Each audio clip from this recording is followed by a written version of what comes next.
Giovanni, Yeah. JT. First of all, Thank you. Thank you. no, thank you guys. That was a wild, wild ride. It's often, actually, no, rare that I am surprised when I watch a genre picture, but you guys did something really unique, very thrilling. It was a great experience, I have to say. So, bravo to both of you, first of all. I Thank you. do have to ask that disclaimer at the beginning of the film, stating that this entire movie is shot entirely on 35 millimeter. You know, we're smart audiences. We know when a film is shot on film versus digital and such, and we point it out. So why the need to point it out so explicitly at the beginning? I think there's, there are many smart people who aren't incredibly into film. I have Mhm. relatives who like movies but don't aren't obsessed with them like we are, and will go to the movies and watch a movie, and they'll feel something when they watch it. They'll appreciate the look, and they won't necessarily know why.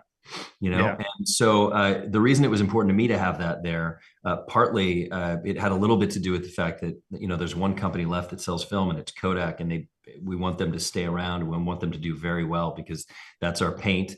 But also, I just wanted to help make sure people understood if they liked. I mean, if they don't like how it looks, that's another thing. But if they like how the movie looks and they like how it makes them feel, they'll know. People who aren't filmmakers, people who don't live in Los Angeles and breathe and eat this 24 hours a day, they'll know why they like the look of this movie. And so I thought that was pretty exciting and sort of important. Oh, sorry. Yeah, so no, I think one of the things about this film that's interesting and unique really is how small the budget was, and that we were still able to shoot using the medium of film, because there's a lot of misconceptions about, oh, you need X amount of dollars, and the only the $100 million films do that, and it's not true really. If you do a little exploration and investigation into that, it's something that's definitely possible. And it's also just, I think, going back to the process, not just the superior image that film has, but also the when you're working on a movie on set, and film is rolling through a camera. There's a sense that people are paying more attention, because money is being spent during that time, and it's not just this thing where you're turning in 10 hours of footage to an editor, To or digital find the footage. movie. Yeah, Yeah, right. yeah. Yeah. Yeah, Yeah, Every just day. piles and piles and piles. Film keeps you disciplined. It keeps the set absolutely. disciplined. It keeps us disciplined, and I like that discipline, because I love making movies. And so I think film just contributes to a great reverence for that on set, and I like that. So does And it Jim. provides a really beautiful image as well.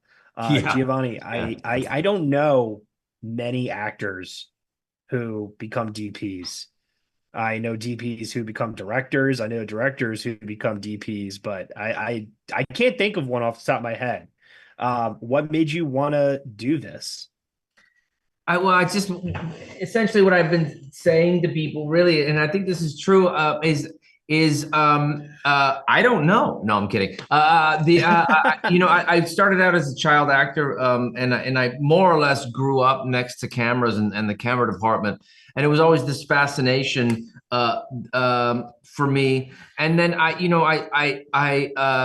15 years ago, I started delving into it professionally, and really, I guess, I don't know, I couldn't really help myself. And then finally, when JT sent me this project 2 years ago, I read it, and within 15 minutes I called him, and was begging to be a part of it, and those conversations evolved into me shooting the film, because JT and I. JT, did Oh, sorry. you know that Giovanni was going to want to shoot it, or did you send it to him to star in it?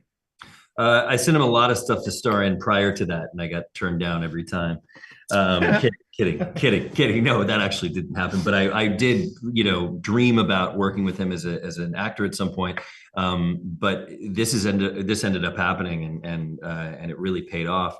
We met at the ASC Awards 6-7 years ago, and were, shared a love of film and cinema, and had similar taste in movies, and became friends that way through Steve Bellamy, Kodak. And then I knew he was a DP. He invited me over to his studio and showed me the work he'd done, and I was astounded by it.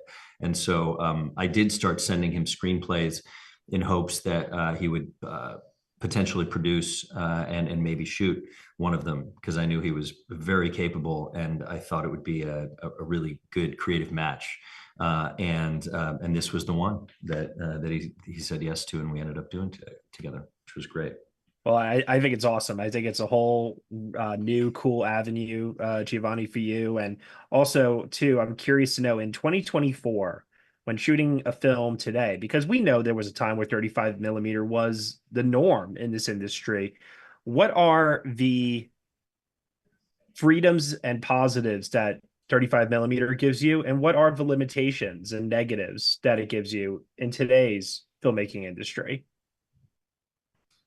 Well, I mean, the freedoms and positives, I think. Do you have an hour? Yeah. Yeah, right. I mean, it's essentially, I know synoptically, I guess it's really, it's about, I think, again, it's like what you said, it really is a superior image.